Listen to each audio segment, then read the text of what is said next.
11ാം ക്ലാസ്സിൽ പഠിക്കുന്ന എൻ്റെ എല്ലാ മക്കൾക്കും ബയോളജി മൈ പാഷനിലേക്ക് സ്വാഗതം.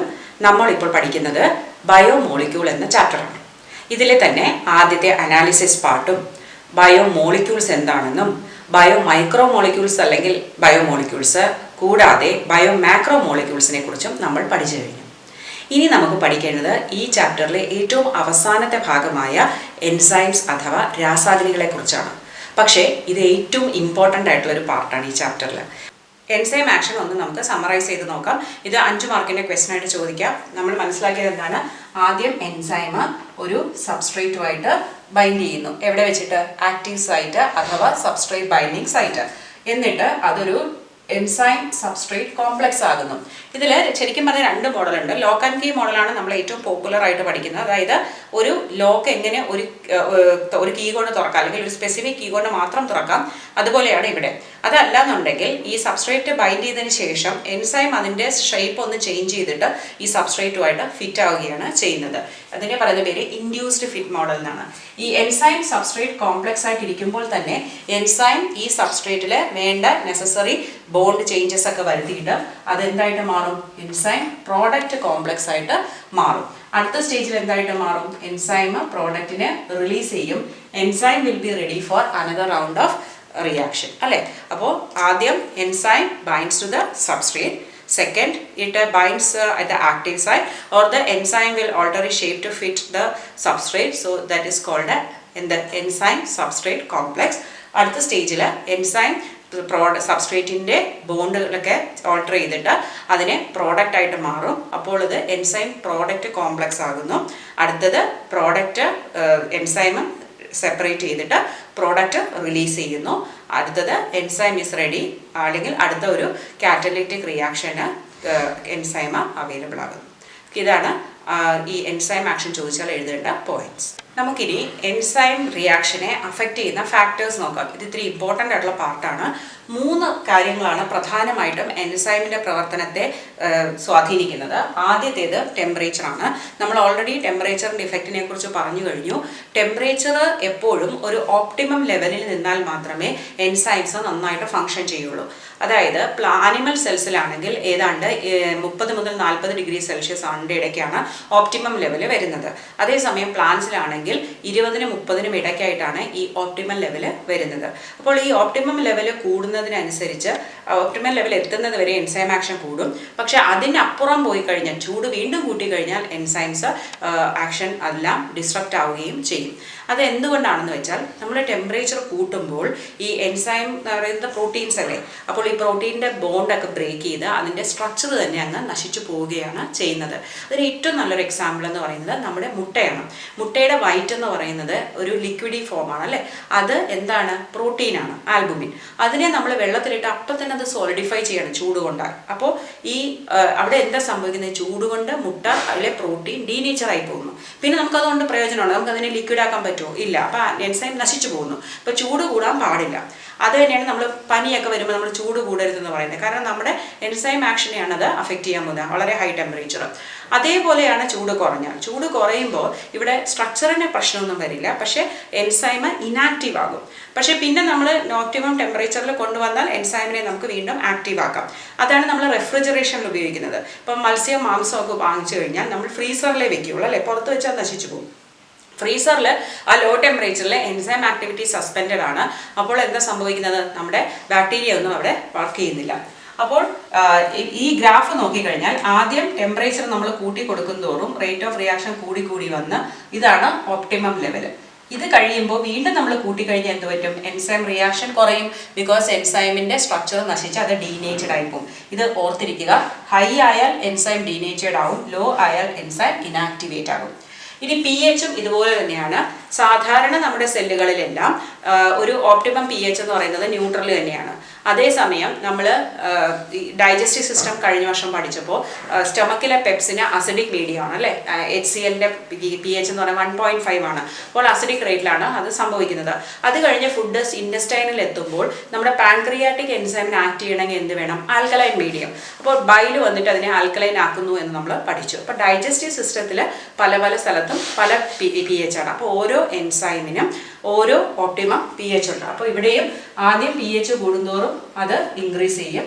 ഒപ്റ്റിമം pH എത്തിക്കഴിയുമ്പോൾ മാക്സിമം എൻസൈം ആക്ഷൻ, അതിന് വീണ്ടും pH ആൾട്ടർ ചെയ്ത് കഴിഞ്ഞാൽ എൻസൈമിൻ്റെ ഫങ്ഷൻ തന്നെ മാറിപ്പോകും. ഇനി അടുത്തത് സബ്സ്ട്രേറ്റ് കോൺസെൻട്രേഷൻ. നമ്മൾ ആദ്യമൊക്കെ സബ്സ്ട്രേറ്റ് ആഡ് ചെയ്യുന്നതോറും എൻസൈം ആക്ഷൻ കൂടിക്കൊണ്ടേയിരിക്കും. പിന്നെ ഒരു ലെവൽ വരുമ്പോൾ ഫ്രീ എൻസൈംസ് ഒന്നും ഇല്ല ആക്ട് ചെയ്യാൻ. അപ്പോൾ നമ്മൾ സബ്സ്ട്രേറ്റ് കൊടുത്തിട്ട് കാര്യമില്ല. അപ്പോൾ അതിൻ്റെ സ്റ്റേറ്റ് സ്റ്റഡി സ്റ്റേറ്റ് ആകും. അപ്പോൾ അതിന് നമുക്കൊരു എക്സാമ്പിൾ പറഞ്ഞു കഴിഞ്ഞാൽ, ഞാനിപ്പോൾ ഒരു ക്ലാസ് റൂമിൽ ഇരിക്കാമെന്ന് വിചാരിക്കാം. അവിടെ ഒരു 20 ചെസ് ബോർഡ് വെച്ചിട്ടുണ്ട്. എന്നിട്ട് ഞാൻ 20 കുട്ടികളെ വിളിച്ചിട്ട് ഓരോ ചെസ് ബോർഡിലും ഇരുത്തിയിട്ടുണ്ട്. എല്ലാവരും നല്ല പ്ലെയേഴ്സാണ്, എല്ലാവരും ഇരുത്തി കഴിഞ്ഞു. എനിക്ക് വീണ്ടും 5 കുട്ടികൾ വന്ന്, മാം ഞങ്ങൾക്ക് കളിക്കണം. ഓക്കെ, ഞാൻ അടുത്ത 5 പിള്ളേരെ അവിടെ ഇരുത്തി. വീണ്ടും ഒരു 10 കുട്ടികൾ വന്നു, അവരെയും പിടിച്ചിരുത്തി. വീണ്ടും ഒരു 5 കുട്ടികൾ വന്നു, വീണ്ടും അവരെ ഇരുത്തി. അപ്പോൾ എൻ്റെ 20 ചെസ് ബോർഡിലും 2 പേരായി കഴിഞ്ഞു. വീണ്ടും ഒരു 5 കുട്ടികൾ എന്നോടൊന്ന് ചോദിക്കണം, മാം ഞങ്ങൾക്കും കളിക്കട്ടെ, ഞങ്ങൾ കളിച്ചോട്ടെ എന്ന്. പക്ഷേ അവിടെ സ്പേസ് ഉണ്ടോ? ഇല്ല. കാരണം ഒരു ചെസ് ബോർഡിൽ 2 പേരായി കഴിഞ്ഞു. ഇനി എനിക്ക് ഇവരിൽ ആരെങ്കിലും ഗെയിം ഓവറായി മാറിയാൽ മാത്രമേ അവരെ ഓക്യുപ്പൈ ചെയ്യാൻ പറ്റുള്ളൂ. ഇവിടെ ഇതാണ് സംഭവിക്കുന്നത്. എനിക്ക് എക്സാമ്പിളായിട്ട് ഒരു 100 എൻസൈം എൻ്റെ കയ്യിലുണ്ടെന്ന് വിചാരിക്കാം. ആദ്യം ഞാനൊരു 10 മോളിക്യൂൾ സബ്സ്ട്രേറ്റ് ആഡ് ചെയ്തു. അപ്പോൾ അത് 10 എൻസൈംസ് ബൈൻഡ് ചെയ്ത് റിയാക്ഷൻ കൂടാൻ തുടങ്ങും. വീണ്ടും ഞാനൊരു 20 കൂടെ ആഡ് ചെയ്തു, അപ്പം 30. അപ്പോൾ എൻസൈം റിയാക്ഷൻ വീണ്ടും കൂടി. പിന്നെ ഞാനൊരു 50 കൂടി ആഡ് ചെയ്തു, അപ്പോഴും എൻസൈം റിയാക്ഷൻ കൂടി. പിന്നെ ഒരു 20 ആഡ് ചെയ്തു, എൻസൈം റിയാക്ഷൻ കൂടി. അപ്പം 100 ആയി കഴിഞ്ഞു.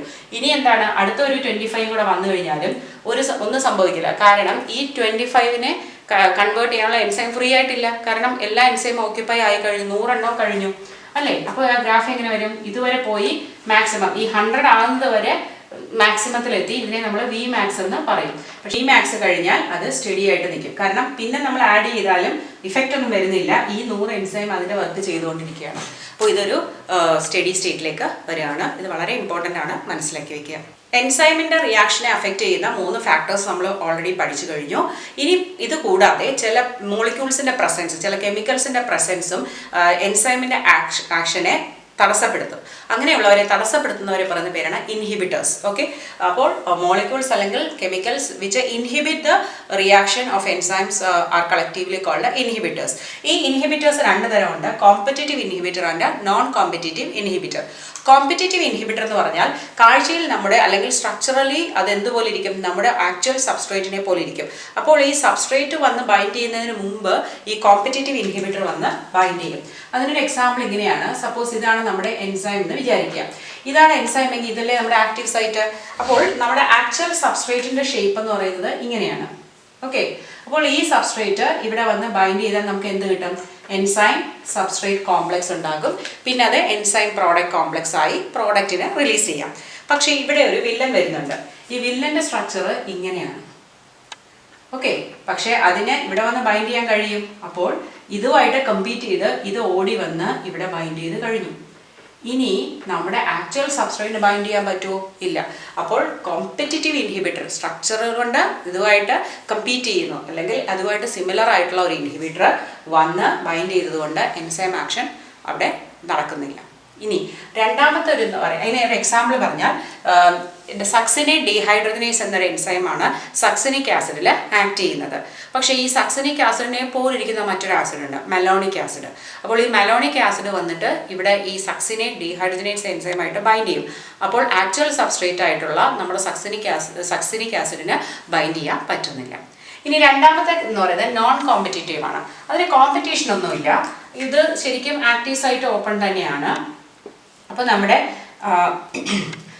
ആക്ച്വൽ എൻസൈം സബ്സ്ട്രേറ്റിന് വന്ന് ബൈൻഡ് ചെയ്യാനൊക്കെ പറ്റും. പക്ഷേ ഇവിടെ ഒരു പ്രശ്നം എന്തെന്ന് വെച്ചാൽ ഇതിൻ്റെ മറ്റൊരു സൈറ്റിൽ വേറൊരു ആശാൻ വന്നിരിക്കും.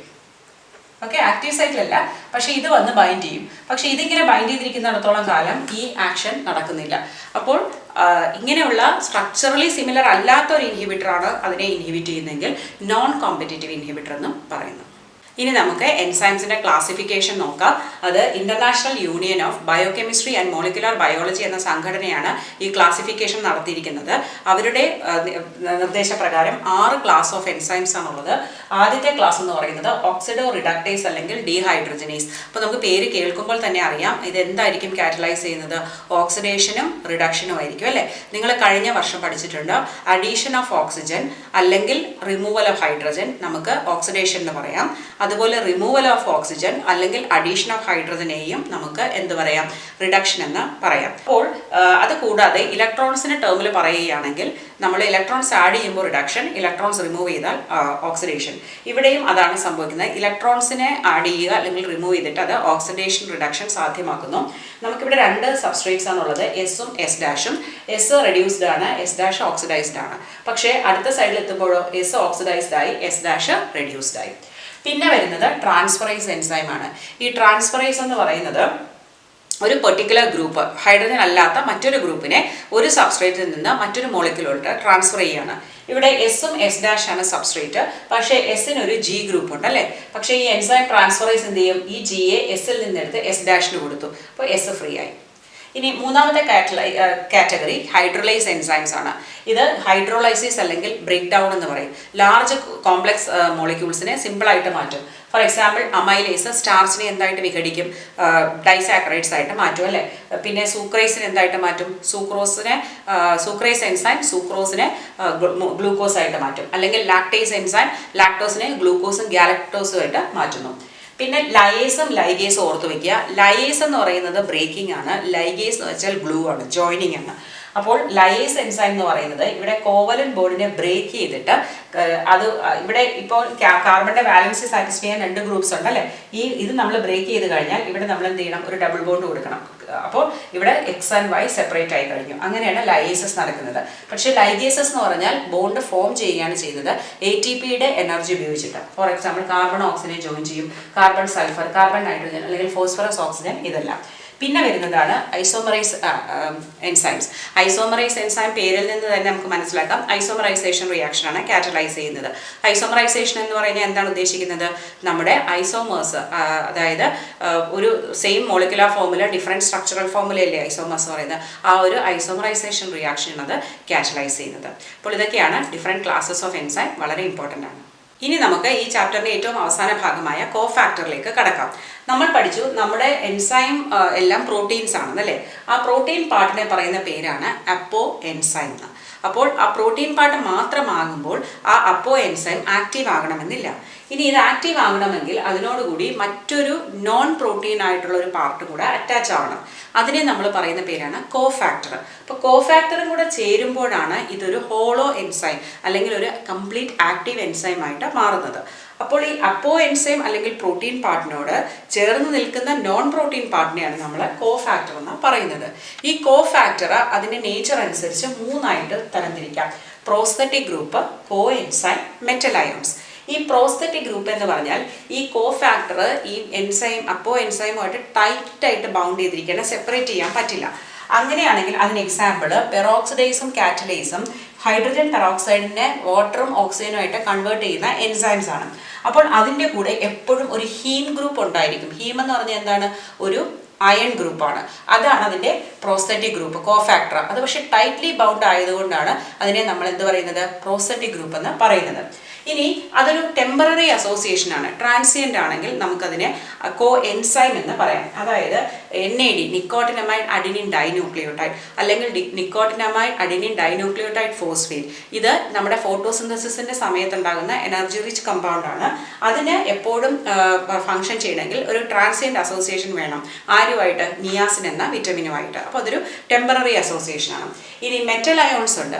മെറ്റൽ അയോൺസ് എന്ന് പറയുന്നത് കാർബോക്സി പെപ്റ്റിഡേസിൻ്റെ എൻസൈം. ഇതൊരു പാൻക്രിയാസിൽ നിന്ന് പ്രൊഡ്യൂസ് ചെയ്യുന്ന പ്രോട്ടീൻ ഡൈജസ്റ്റിംഗ് എൻസൈമാണ്. അപ്പോൾ ഈ കാർബോക്സി പെപ്റ്റിഡേസിന് ഫംഗ്ഷൻ ചെയ്യാൻ ആര് വേണം, സിങ്കിൻ്റെ മോളിക്യൂള് അത്യാവശ്യമാണ്. അതൊരു മെറ്റൽ പാർട്ടല്ലേ. അപ്പോൾ അതുകൊണ്ട് തന്നെ അതിന് നമ്മൾ മെറ്റൽ അയോൺസ് എന്ന് പറയുന്നു.